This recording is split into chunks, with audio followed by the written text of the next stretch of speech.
승객 여러분, 우리 비행기는 곧 착륙하겠습니다. 좌석 등받이와 테이블을 제자리로 해주시고 좌석 벨트를 매주십시오. 1000. 창문 덮개는 열어두시기 바라며 노트북 등 큰 전자기기는 좌석 하단 또는 기내 선반에 보관해 주시기 바랍니다. 감사합니다. Ladies and gentlemen, we will be landing shortly. Please fasten your seatbelts, return your seats, and tray table to the upright position, and open your window shades. Also, please place large electronic devices, such as laptop computers, under the 우리가 비행기를 타고 가다 보면 안전하게 가다 보면요, 마지막 착륙 또한 당연하게 이루어질 거라고 우리는 생각할 때가 있습니다. 근데 그러다가 한 번은 심한 난기류 터뷸런스를 만나거나 혹은 기체 결함의 어떤 사인이나 안내 방송들이 들려올 때, 야, 착륙 또한 감사한 거구나 생각하게 될 때가 있죠. 분명한 것은 이륙만이 아니라 착륙까지 완성이 이루어질 때 그 비행은 아름다운 비행이 되는 것 아니겠습니까? 우리의 인생도 마찬가지인 것 같습니다. 전도서를 보면 날 때가 있고 죽을 때가 있습니다. 시작이 있으면 끝이 있습니다. 아무리 부정하고 싶어도 하나님께서만 아시는 우리에게 주신 각자의 인생의 모래시계가 분명히 있습니다. 그 끝은 옵니다. 그래서 메멘토 모리, 죽음을 기억하라 라고 어떤 황제가 이야기한 것처럼 늘 죽음을 또한 기억하며 사는 사람들은 오늘을 함부로 사용하지 않습니다. 우리가 늘 인생의 착륙을 아름답게 준비할 수 있는 그런 믿음이어야 하는데, 어떻게 하면 좀 우리가 알 수 없는 그 끝점을 좀 준비하며 살 수 있을까요? 한 가지 제가 제안 드리고 싶은 지혜가 있습니다. 그건 뭐냐면, 사람은 동물들과 달리 시간이라는 걸 사용하죠. 시간, 달력, 시계. 그래서 동물들은 시간 감각이 없습니다. 그냥 계속 지나가는 거예요. 사람은 시간이라는 것을 활용해서 다 매듭을 짓고 마디를 잘라서 바로 한 해 한 해, 한 달 한 달을 보냅니다. 특히나 이번 연말도 우리는 2019년도의 끝자락인 것이죠. 우리 개인의 인생 끝점은 우리 알 수 없지만 한 해 한 해의 우린 끝점은 늘 압니다. 특히 연말 그 어느 때보다도 아름다운 이 한 해의 착륙을 이루어갈 때 우리는 또한 그 모습 속에 우리 인생 또한 주님 부르실 때 좋은 착륙이 있을 거라고 생각합니다. 이 연말에 분주하게 그냥 보내지 마시고요. 말씀 안에서 믿음 안에서 이 한 해 주님 뜻 안에서 좋은 한 해의 착륙을 잘 또한 해나갈 수 있는 우리 믿음의 권속들이 되셨으면 좋겠습니다. 그렇다면 어떻게 이 한 해를 믿음 안에서 잘 착륙할까요? 어떤 꿈으로 시작하셨는지 모르지만 분명 우리는 좋은 착륙이 있어야 할 것입니다. 저는 지혜를 좀 드리려고 합니다. 오늘 본문 말씀을 보면 사도 바울의 마지막 디모데후서는 유언장이거든요. 사도 바울이 믿음 안에서 우리에게 본이 되며 마지막 순간을 맞이할 때 이제 그가 떠나갈 시간이 가까이 왔다는 것을 그가 고백하거든요. 알아요. 그때 그는 이렇게 하나하나를 지금 준비해 갑니다. 저는 이것을 오늘 이해하기 쉽도록 이 착륙 준비로 함께 말씀을 나눠보려고 해요. 비행기 착륙하기 전에 쉴 새 없이 기장뿐만 아니라 승무원들이 얘기하는 세 가지가 있어요. 그게 뭐냐면 자리를 지키십시오. 벨트를 매세요. 그리고 창문 덮개를 여십시오. 이 세 가지입니다. 오늘 우리가 주님 안에서 우리 인생 기장 되시는 주님 앞에 그 음성을 듣고 하나하나를 좀 해나가 보려고 결심하는 시간이 되었으면 좋겠습니다. 그 첫 번째는 뭐냐면 자리를 지키세요. 첫 번째로 우리 함께 따라하도록 하겠습니다. 부르심의 자리를 지키십시오. 우리 다시 한번요. 부르심의 자리를 지키십시오. 성도님들, 그 부르심의 자리를 지키셔야 됩니다. 우리 모두는 지금 부르심이 있어요. 생각 없이 살면 아십니까? 사람은 세월 따라 살아요. 그러나 생각 가지고 살면 저마다 욕심 따라 삽니다. 우리는 그렇게 사는 게 아닙니다. 하나님의 말씀 따라 부르심 따라 살아야 돼요. 다시 말해 소명 따라 살아야 됩니다. 다 부르심이 있습니다. 우리 성도님들은 다들 이 전화를 받아보신 거예요. 하나님의 전화, 하나님의 콜링, 하나님의 부르심이에요. 지금 이 예배의 자리에 있는 것도 내가 성격 좋아서 이 자리에 앉은 것도 아니고 내가 우연찮게 믿음의 친구를 만나서 이 자리에 있는 것 같죠? 인생 뒤에 한번 뒤를 돌아보십시오. 하나님은 우리 성도님들을 찾기 위하여 이렇게 저렇게 부르신 거예요. 주님의 은혜의 부르심 때문에 오늘도 우리는 이 예배의 자리에, 은혜의 자리에 있는 겁니다. 마찬가지로 하나님은 계속해서 우리를 부르세요. 또 사명의 자리로 부르세요. 우리의 삶에 하나님께서 말씀하신 그러한 사명의 자리로 자꾸 부르십니다. 직분이 그래요. 제가 이런 생각을 해봤습니다. 저는 제가 목회자로서, 목사로서 어떻게 하면 교회를 조금 더, 성도님들을 조금 더 잘 섬길 수 있을까? 이게 저에게 굉장히 큰 고민이에요. 그런데 기도하다가 제가 참 여러 가지로 실력도 부족하고 가진 게 많지 않지만 하나님께 큰 위로를 받은 내용이 있어요. 하나님이 어떤 마음을 주셨냐면 가장 큰 섬김은 목사는 목사 자리를 잘 지키는 것. 제 자리를 잘 지키는 거더라고요. 좀 유치하게 얘기하자면 저는 목사예요. 목사가 강단에서 우리 성도님들을 뵈야 되고 목회의 자리에서 성도님들을 뵈야지, 예를 들어서 술집에 있는 모습을 우리 성도님들이 보거나 혹은 제가 PC방에서 게임하는 모습 속에서 성도님들을 보게 된다면 제가 아무리 친절하게 섬겨도 그것은 섬김이 되지 않을 겁니다. 제 부르심의 자리를 자꾸 기억하고 지키는 게 가장 잘 섬기는 거더라고요. 성도님들도 성도님들의 자리를 지키셔야 돼요. 우리 권사님들 기도의 자리를 지키십시오. 우리 집사님들 예배의 자리를 성실하게 지키십시오. 우리에게 맡겨주신 헌신의 자리를 지키세요. 교회만이 아닙니다. 하나님께서는 가정 안에서도 부르셨어요. 힘들어도 성실한 그 아버지의 자리를 지키셔야 됩니다. 늘 끝까지 믿어주는 그런 긍휼의 어머님의 자리를 잘 지키세요. 주님 맡기신 자리를 돌아보고 그 자리를 지키는 것. 때로는 우리 인생 속에서 이런저런 방황도 있겠지만 적어도 우리 인생 마지막은 주님 부르신 자리에서 주님을 만나야 되지 않겠습니까? 특히나 이 연말 주님께서 연초에 무엇을 부르셨는지를 기억해보고 그 자리에 돌아가십시오. 그 자리를 굳건히 지키십시오. 제가 학생 때서부터 사실 제 스스로를 알았어요. 제가 건망증이 좀 심해요. 아시죠? 건망증이 좀 심해서 학생 때서부터 저 스스로가 저를 지키기 위해 했던 한 가지 구호가 있어요. 항상 현관 앞에서 나가기 직전에 외칩니다. 전지열, 전지열 외쳐요. 전지열이 뭐냐면 전화, 지갑, 열쇠예요. 전화, 지갑, 열쇠, 전화, 지갑, 열쇠. 적어도 이 세 가지만 챙기고 가면, 적어도 그것만 챙기면 다시 1층 갔다가 5층으로 뛰어오는 일들을 줄일 수가 있어요.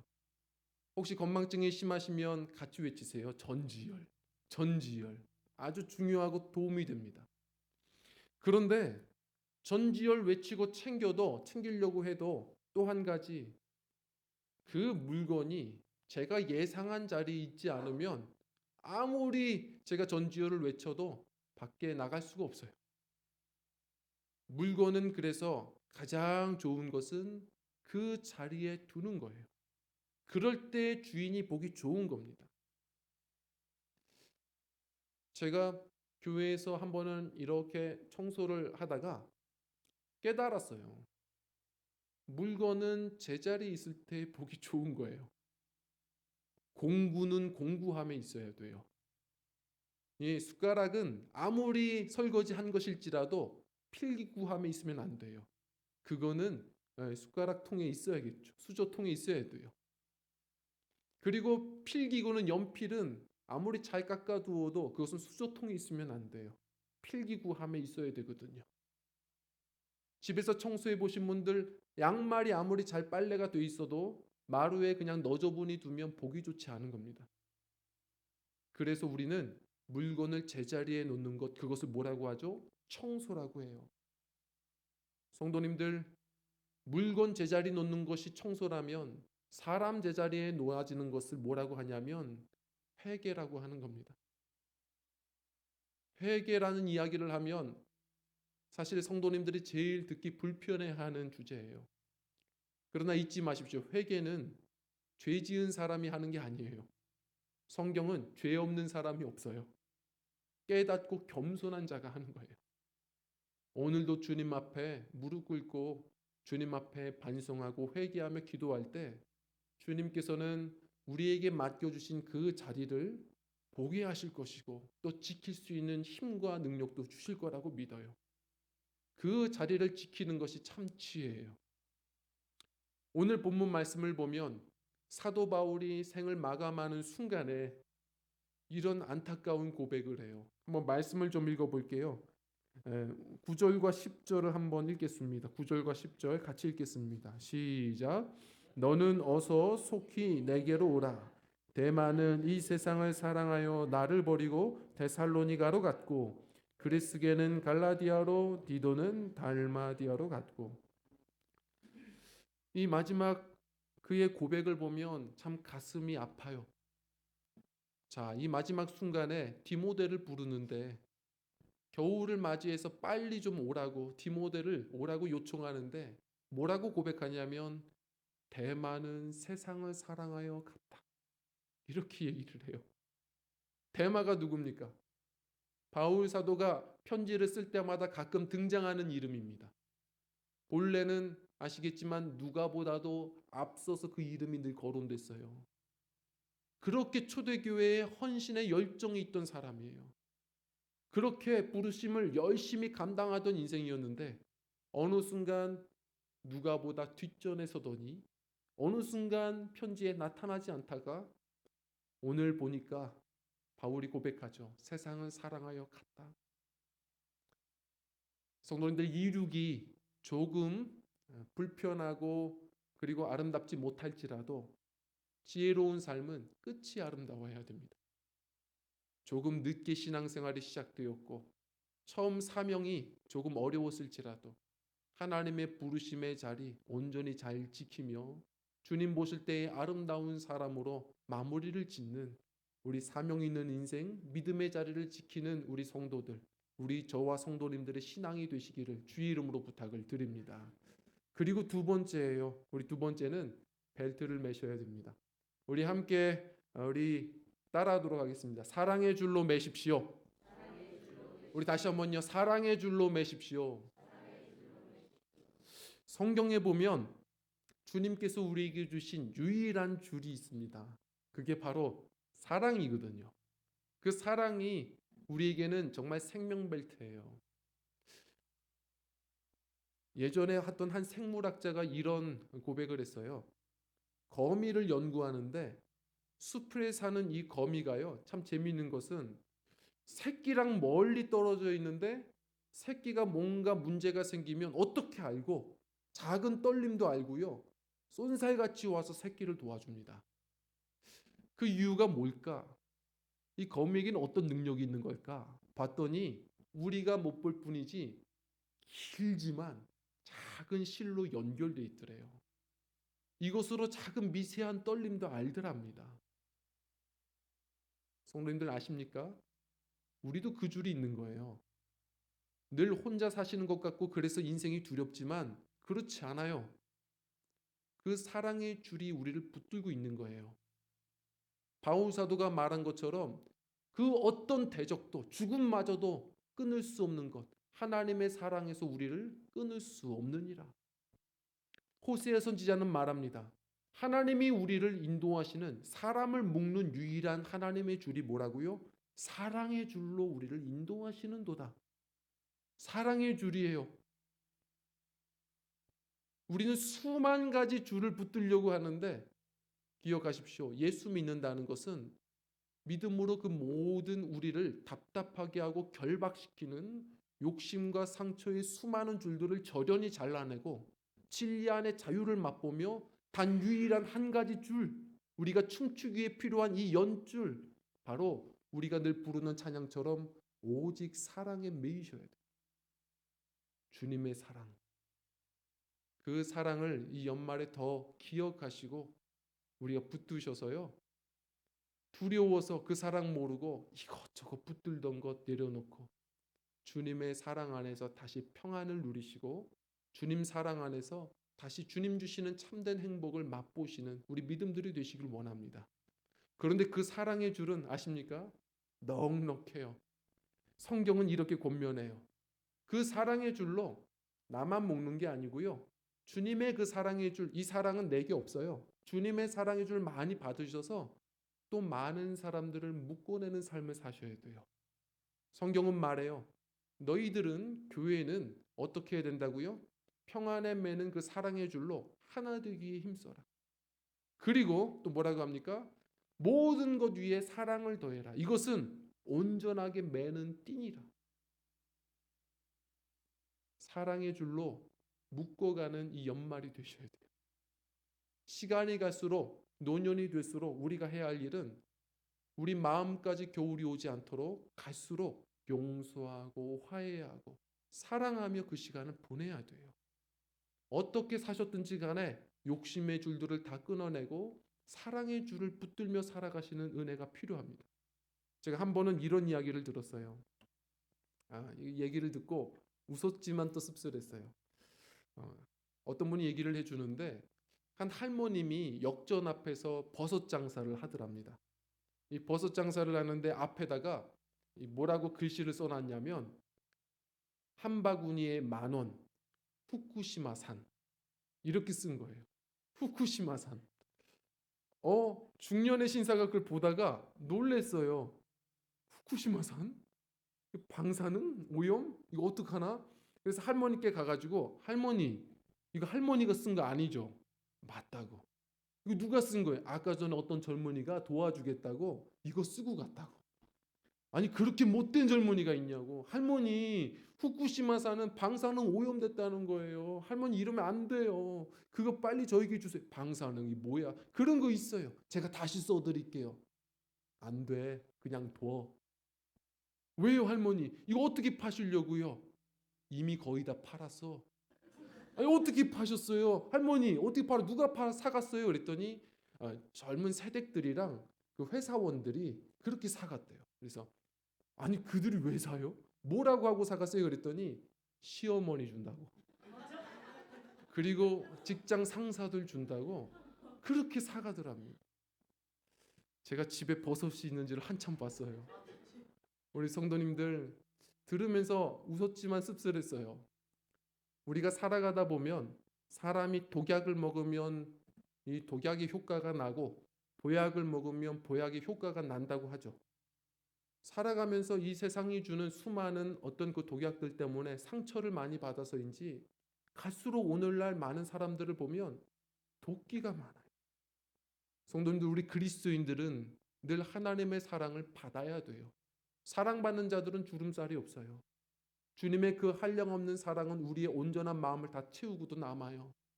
그 사랑은 여유가 있어요. 그 사랑을 많이 받으시고 많은 사람들의 사랑으로 묶어내는 귀한 은혜가 있게 되어지기를 원합니다. 오늘의 말씀은 또 이렇게 이야기를 하거든요. 우리 한번 좀 읽어볼게요. 11절 말씀을 같이 읽겠습니다. 11절입니다. 시작. 누가만 나와 함께 있느니라. 네가 올 때에 마가를 데리고 오라. 그가 나의 일에 유익하니라. 아멘. 자, 바울 사도가 이 마지막 순간에 뭐라고 얘기하냐면 마가를 좀 데려와라고 얘기해요. 이것은 깜짝 놀랄 만한 일입니다. 왜요? 마가가 누군데요? 사실 오래전 공식적인 바울의 원수였어요.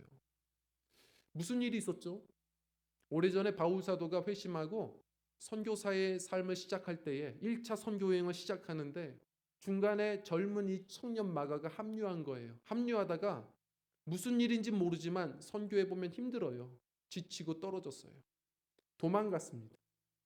힘들게 죽어라고 1차 전도 여행 마치고선 예루살렘 총회에 모였을 때 바울이 그래서 화를 내는 겁니다. 2차 전도 여행 마가는 데려가지 않습니다. 공식적으로 사람들 앞에 공개 망신을 줬어요. 바나바는 오히려 용서하라고. 그럴 수 있지. 그러다가 바나바 스승 선배 선교사와 싸워서 오히려 선교팀까지 찢어졌어요. 바울도 힘들었지만 마가도 얼마나 마음이 어려웠겠어요. 그런데 여러 일들이 있었겠지만 결국은 이 자신의 인생 마지막 부분에 바울은 얘기하는 거예요. 마가를 데리고 와라. 그리고 말해요. 그는 나에게 참 유익한 사람이야. 버킷리스트란 영화를 보셨죠? 아무리 죽기 전에 하고 싶은 일들, 이 할아버지가 많은 것을 해도 결국은 다 소용없어요. 마지막에 그가 하는 일은 뭡니까? 자기의 딸아이에게 용서받기 위하여 찾아가는 거예요. 노년이 될수록, 시간이 더할수록 우리 성도님들, 우리가 어떻게 살았든지 우리는 마음에는 적어도 봄을 맞이해야 하는 줄 믿어요. 갈수록 화해로, 용서로 주님 주신 넉넉한 그 사랑 받아서 당신은 그 사랑 받기 위해, 그 사랑 전하기 위해 늘 부르는 찬양처럼 그 사랑 받고 그 사랑을 많이 나누며 살아가는 지혜가 있어서 우리 주님께서 하신 말씀처럼 너희가 사랑할 때 내 제자인 줄 알리라. 주님이 기뻐하시는 인생을 살아가고 주님이 부르실 때에 가장 아름다운 예수님 닮은 모습 속에 착륙하게 되는 우리 사랑하는 사람들, 용서와 화해로 또 이 연말을 아름답게 이루어내는 아름다운 착륙이 있는 저와 성도님들의 삶이 되시기를 주 이름으로 부탁을 드립니다. 그리고 마지막 우리 세 번째입니다. 우리 함께 따라하겠습니다. 소망의 창문을 여십시오. 마지막이 더할수록 창문을 여셔야 합니다. 우리는 잊지 않아야 됩니다. 사도 바울이 이야기하는 것처럼 우리는 인생 마지막에도 그것이 끝이 아님을 아는 사람들입니다. 영원한 나라가 있어요. 늘 우리 앞서 계시는 하나님 바라보며 우리는 항상 시간을 돌아보며 반성도 해야 되지만 잊지 마십시오. 늘 백밀러 작은 거울을 보고 뒤를 보면서 반성도 해야 되지만 훨씬 더 큰 전면 유리를 보셔야 돼요. 주님이 주실 내일을 바라보고 주님이 주실 새날을 바라보고 주님이 주실 새 나라를 바라보고 늘 소망하는 것을 멈추지 않은 것이 바로 성도들의 삶임을 기억하시기를 원합니다. 소망하셔야 돼요. 이번 한 해를 착륙하실 때에도 많이 반성하시되 그러나 새롭게 하실 주님을 바라보며 소망으로 결단하며 이 마무리 짓는 소망의 마침표가 있는 저와 성도님들의 신앙이 되기를 원합니다. 제 은사님이 목회를 하실 때 했던 얘기가 생각나요. 이분이 한 해의 마지막 성구 영신 예배를 드릴 때 성도들을 하나하나 이렇게 안수 기도를 해줬다고 합니다. 저도 경험이 있는데 제가 선교지는 장로교단이었거든요. 저는 금요일날 그래도 안수 기도를 하기 때문에 성구 영신 예배 따로 하지는 않지만 이 장로교단 여러 교단 중에 교회들 중에 보면 안수 기도가 없다 보니까 성구 영신 예배 때 이렇게 줄 세워서 안수 기도를 해주는 교회들이 있어요. 이분 또한 그랬나 봐요. 줄을 세워서 기도를 하나하나 해주는데 이제 기억 남는 한 아가씨가 있죠. 이 자매가 기도 제목 카드를 딱 놓고선 앞에 무릎을 꿇는데 시집 가게 해주세요 해요. 그래서 속으로 웃고 그리고 기도를 해줬나 봐요. 그런데 그렇게 즐거운 기도가 마쳐지고 한 해가 지나서 다음 송구영신 예배가 됐는데 또 줄 서 있는 거예요. 그리고 설마 했는데 기도 제목 보니까 시집 가게 해달라니까요. 이렇게 해서 기도 제목이 올라와요. 마음에 조금 부담감이 있지만 이번에 한 해의 기도 응답이 없구나. 또 기도를 했대요. 근데 그 다음 세 번째 해가 되었는데 송구영신 예배 때 또 줄 서 있는 거예요. 또 줄 서 있는데 기도 카드를 딱 보니까 다른 기도 제목 안 쓰고 뭐라고 하냐면 아시죠? 아시죠? 이렇게 쓴 거예요. 그래서 이제 하나님도 아시지만 이제 목사님도 알지 않냐 이 얘기예요.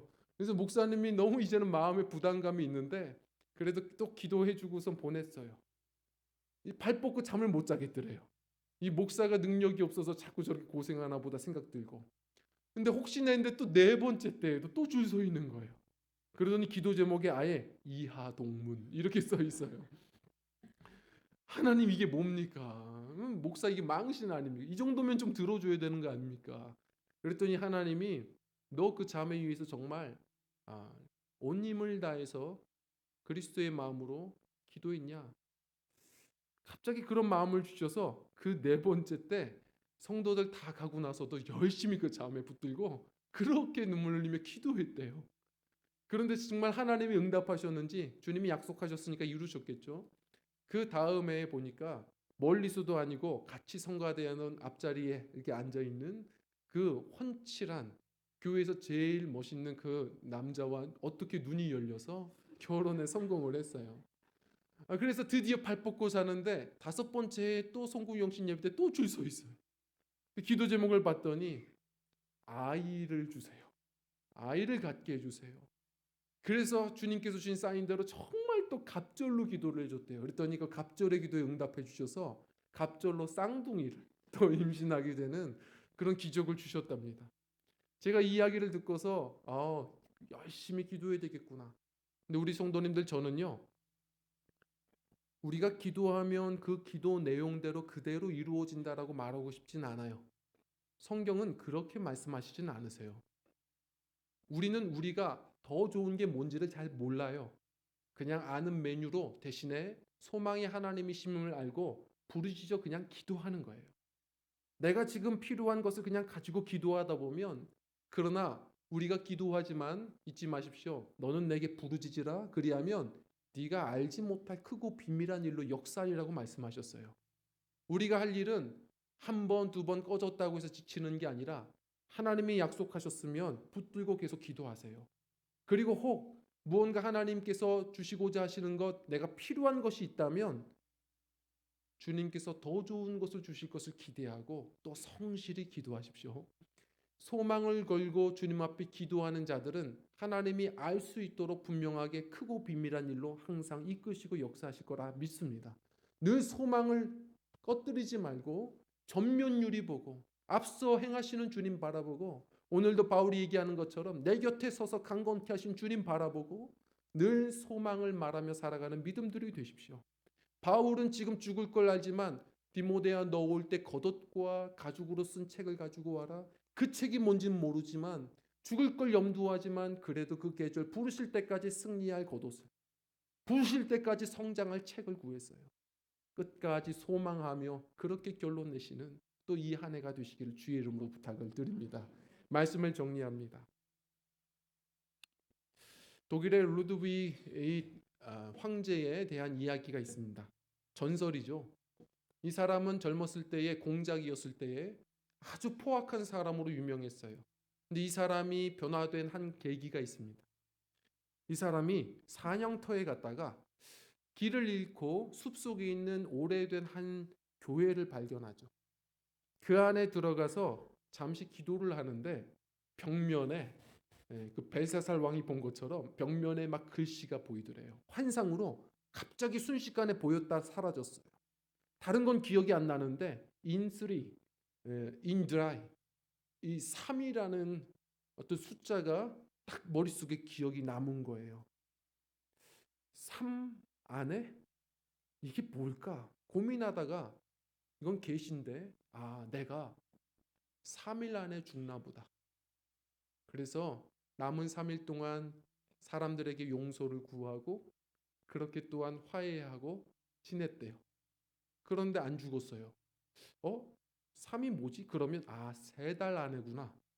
3달 동안 그 다음에 자신의 물건도 나누고 그렇게 많은 사람들 축복하고 사랑을 베풀고 살았대요.